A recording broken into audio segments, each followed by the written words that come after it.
दोस्तों, कुछ बन के दिखाओ ऐसा कि दुनिया बनना चाहे आपके जैसा।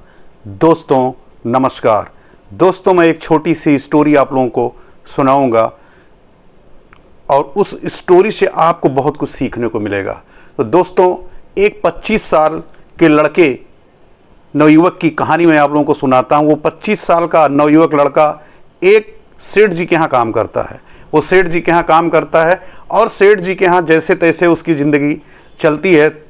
उसके माँ बाप नहीं होते हैं, अकेला होता है और सेठ जी के यहाँ से बड़ी मुश्किल से इतना पैसा मिलता है कि बड़ी मुश्किल से उसका खाना और खर्चा चलता है। तो दोस्तों, वो रोज़ की अपनी दिनचर्या में रोज़ उठता है और वो अपने लिए 5 रोटी बनाता है, 2 रोटी खा लेता है और 3 रोटी ले करके वो सेठ जी के यहाँ काम पे चला जाता है। और कुछ दिन ऐसे चलता रहा। एक दिन की एक घटना घटती है कि वो 5 रोटी बनाता है और वो नहाने चला जाता है। और जब वो स्नान करने चला जाता है और लौट के आता है तो देखता है कि उसमें से 1 रोटी गायब है, 4 रोटी बची। बड़ा परेशान होता है, कुछ समझ नहीं आता है। 2 खा लेता है, 2 लेके चला जाता है। ये प्रक्रिया 2-3 दिन चली। एक दिन जैसे रोटी बना करके वो नहाने के लिए जा ही रहा था, तब तक देखा कि 1 रोटी उसमें से एक मोटा सा चूहा लेके जा रहा था। उसने चूहे को पकड़ा। उसने चूहे से पूछा, भैया तो मेरी गरीबी में आटा क्यों गीला कर रहा है? वैसे ही मैं परेशान हूँ, वैसे भी बड़ी मुश्किल से मेरे को ये 5 रोटी बनाता हूँ, खा के जाता हूँ, 2 रोटी 3 ले के जाता हूँ और इसी में पूरी दिन मुझको पूरा दिन चलाना होता है। तो भैया तुम मेरी रोटी क्यों लेके जा रहे हो? तो चूहे ने जवाब दिया कि आप मेरे हिस्से का तो मुझे ले जाने दो। तो फिर वो नवयुवक लड़के ने पूछा कि भाई, यदि आपका हिस्सा इसमें है तो फिर इसका जवाब कैसे देंगे कि आपके हिस्सा का है कि मेरे हिस्से की है ये? तो उसने कहा, इसका जवाब तो कोई नहीं दे सकता है, गौतम बुद्ध आपको दे सकते हैं। तो नवयुवक लड़के ने चूहे से पूछा, ये गौतम बुद्ध कहाँ मिलेंगे? तो उसने कहा, दूर उनका आश्रम है, आप वहाँ चले जाओ, गौतम बुद्ध वहाँ आपको मिलेंगे, वही आपके इन प्रश्नों का उत्तर दे पाएंगे। उस नवयुवक लड़के ने अपने दिमाग में ये प्रश्न लेकर के और उनसे मिलने के लिए जाने लगता है। सेठ जी से छुट्टी लेता है और निकल पड़ता है। वो जाते जाते जाते जाते शाम हो जाती है। शाम हो जाती है तो फिर उसको रुकने के लिए कुछ तलाश करता है। सामने देखता है कि एक हवेली है, उस हवेली पे चला जाता है। जब उस हवेली पे चला जाता है तो उस हवेली पे जाने के बाद एक माता जी वहाँ पर होती हैं और माता जी बोलती हैं कि तुम कहाँ जा रहे हो? इसने बताया कि मैं गौतम बुद्ध के आश्रम जा रहा हूँ और मेरे कुछ सवाल हैं, उनसे उस सवाल का उत्तर जानने के लिए मैं गौतम बुद्ध के आश्रम जा रहा हूँ। तो उस महिला ने कहा कि एक मेरा प्रश्न है, इसको भी आप गौतम बुद्ध से पूछ लेना, यदि उसका प्रश्न उत्तर मिल जाएगा तो बड़ी मेहरबानी होगी। उसने कहा, ठीक है, आप बताइए, मैं आपका भी प्रश्न का जवाब लेके आऊँगा। तो उन्होंने कहा, मेरी 22 साल की एक बेटी है जो अभी तक उसने बोला नहीं है, तो ये पूछ लेना कि कब बोलेगी। उसने कहा, ठीक है, मैं ये पूछ लूँगा। फिर वो वहाँ से निकल पड़ता है और उसके बाद में आगे चलता जाता है तो आगे देखता है बहुत बर्फीले पहाड़ है और बहुत ऊंचाई तक बर्फ़ पड़ रही है। अब उसको पार करना है तो कैसे पार करे, उसके कुछ समझ नहीं आ रहा है। इधर उधर देखता है तो देखता है कि कोई वहाँ बैठ के तपस्या कर रहा है। वहाँ जाता है तो देखता है एक जादूगर बैठ के वहाँ पे पहाड़ पे तपस्या कर रहा है। उस जादूगर से पूछता है कि आप ये मेरे को ये पार करा सकते हैं क्या? ये पहाड़ जो है बर्फ़ का, बर्फीले पहाड़ को मुझे उस पार भेज सकते हैं? तो उसने पूछा, कहाँ जा रहे हो? उसने बताया कि मैं गौतम बुद्ध के आश्रम जा रहा हूँ, मेरे कुछ प्रश्न है, उसके जवाब पूछने के लिए जा रहा हूँ। तो उसने कहा, मेरा एक प्रश्न ये तुम पूछ सकते हो तो मैं तुम्हें वहाँ तक पहुँचा सकता हूँ, इस पहाड़ी के पार कर सकता हूँ। उसने कहा, क्या प्रश्न है, तुम भी बता दो। उसने कहा कि मैं यहाँ 1000 वर्ष से तपस्या कर रहा हूँ और इस 1000 वर्ष से मुझे स्वर्ग जाने का रास्ता नहीं मिला, मैं स्वर्ग नहीं जा पाया, तो ये पूछ लेना कि मैं स्वर्ग कब जाऊँगा। तो उसने कहा, ठीक है, मैं पूछ लूँगा। उसने जादूगर ने छड़ी उठाई, छड़ी घुमाई और ये उस पहाड़ी के पार इसको कर दिया। पहाड़ी के पार जाते जाते मैदानी क्षेत्र आ गया, उसके बाद एक बहुत बड़ी नदी आ गई। अब वो नदी कैसे पार करे? वहाँ नदी के पार देखा तो एक कछुआ वहाँ बैठा हुआ था नदी के किनारे। उस कछुआ से कहा, भाई तुम अपनी पीठ पे बिठाल कर मुझे इस नदी को पार करा दो, मैं गौतम बुद्ध के आश्रम जा रहा हूँ, मेरे कुछ सवालों के उत्तर उनसे पूछने हैं, मैं कुछ प्रश्न लेके जा रहा हूँ।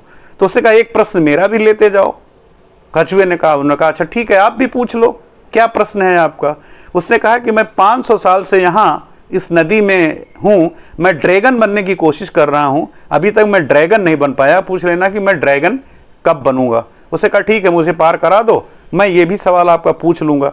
उसके बाद वो बंदा कछुआ उनको नदी पार करा देता है और वो वहाँ से चले जाते हैं। नदी पार करने के बाद वो धीरे धीरे पहुँच जाते हैं, गौतम बुद्ध के आश्रम पहुँच जाते हैं। वो आश्रम में प्रवचन दे रहे होते हैं। प्रवचन के बाद में वो प्रश्नों के उत्तर देते हैं। तो वहाँ से कहा गया कि भाई एक आदमी 3 प्रश्न केवल कर सकता है, केवल 3 प्रश्नों के ही उत्तर दिए जाएंगे। अब ये धर्म संकट में आ गया ये नवयुवक की, मेरे पास जो 4 हैं, मैं किस प्रश्न को ड्रॉप करूं और किस प्रश्न को मैं गौतम बुद्ध के सामने लेके जाऊं। तो सबसे पहले उस महिला का चेहरा इसकी आंखों के सामने आया, जो अपनी लड़की 20 साल की लड़की के लिए ये उन्होंने पूछा था कि उस लड़की ने अभी तक बोला नहीं है। वो 22 साल की करीब हो गई है लेकिन अभी उसने बोला नहीं है, तो उनका चेहरा आया। फिर दूसरा चेहरा जादूगर का आया, जो 1 साल से उस पहाड़ पे तपस्या कर रहा है और वो स्वर्ग जाना चाहता, उसे स्वर्ग अभी रास्ता नहीं मिला, स्वर्ग उसे नसीब नहीं हुआ। और तीसरा चेहरा उस कछुए का आता है, जो कछुआ 500 साल से उस नदी में ड्रैगन बनने के इंतजार में बैठा हुआ है। और उसके चौथा आता है, अपना चेहरा खुद आता है, जिस प्रश्न को लेके वो चला था। उसने सोचा कि मैं तो किसी तरह, मेरी रोटी तो चल ही रही है, थोड़ा और मेहनत कर लूँगा, लेकिन ये तीनों लोगों की समस्या बड़ी है, तो इन तीनों लोगों के ही क्वेश्चन मैं प्रश्न पूछता हूँ। तो उसने इन तीनों लोगों के प्रश्न पूछे। सबसे पहला प्रश्न उस महिला का पूछा जिनकी 22 साल की लड़की थी, और 20-22 साल की जो लड़की थी उस कभी बोली नहीं थी, उससे पूछा। तो गौतम बुद्ध ने कहा कि जिस दिन उसकी शादी होगी उस दिन वो लड़की बोलने लगेगी। और उसके बाद में जादूगर का प्रश्न इन्होंने बताया। तो जादूगर का प्रश्न पे उन्होंने जवाब दिया कि जिस दिन वो छड़ी छोड़ देगा, जादुई छड़ी छोड़ देगा, उस दिन वो स्वर्ग चला जाएगा। और तीसरा प्रश्न उसने कछुए का पूछा, तो उन्होंने कहा जिस दिन कवच उतार देगा उस दिन वो ड्रैगन बन जाएगा। इन तीनों प्रश्नों का उत्तर लेकर के वह युवक वहां से वापस चला। सबसे पहले कछुआ मिला। कछुए को उसने बताया कि भाई आपके प्रश्नों का उत्तर मिल गया है। गौतम बुद्ध ने कहा है कि जिस दिन तुम अपने कवच को उतार दोगे उस दिन तुम ड्रैगन बन जाओगे। कछुआ कहता है मैं कवच अभी उतार देता हूं। जैसे उसने कवच उतारा तो देखा बहुत सारे मोती ही मोती निकले कवच उतारते ही। और तो उसने कहा कि मुझे मोती किस काम का, ये मोती तुम ले लो। और मोती इसने ले लिया, वो ड्रैगन बन गया। उसके बाद वो मोती लेके आगे बढ़ा। उसके बाद वो पहुंचा जादूगर के पास। जादूगर ने कहा कि भाई मेरे प्रश्नों का उत्तर मिला? हाँ, उसने कहा उत्तर मिल गया है।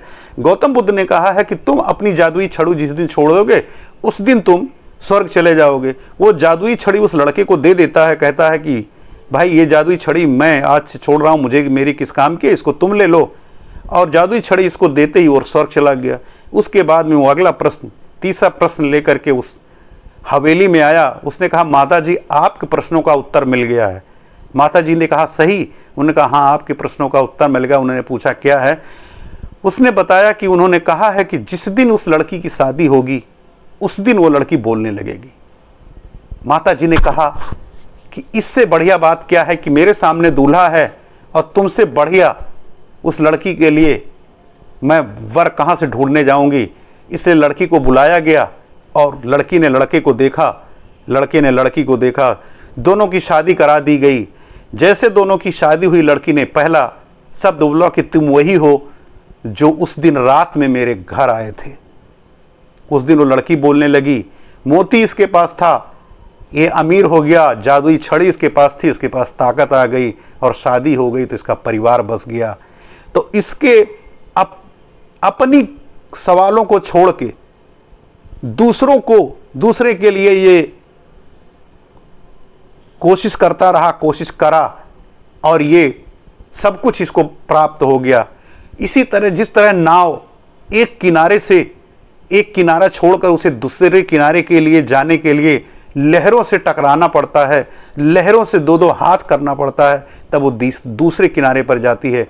इसी तरह दोस्त मेरे, ये कहानी से सीख ये मिलती है कि हमें आपको अपनी बुरी आदतें छोड़नी होगी, बैड हैबिट्स जो हमारी हैं उनको छोड़नी होगी, हमें आलस को त्यागना होगा, हमें सुबह उठना होगा, हमें अपने लिए काम करने होंगे, हमें अपने एक शेड्यूल बना करके उस पे काम करना होगा।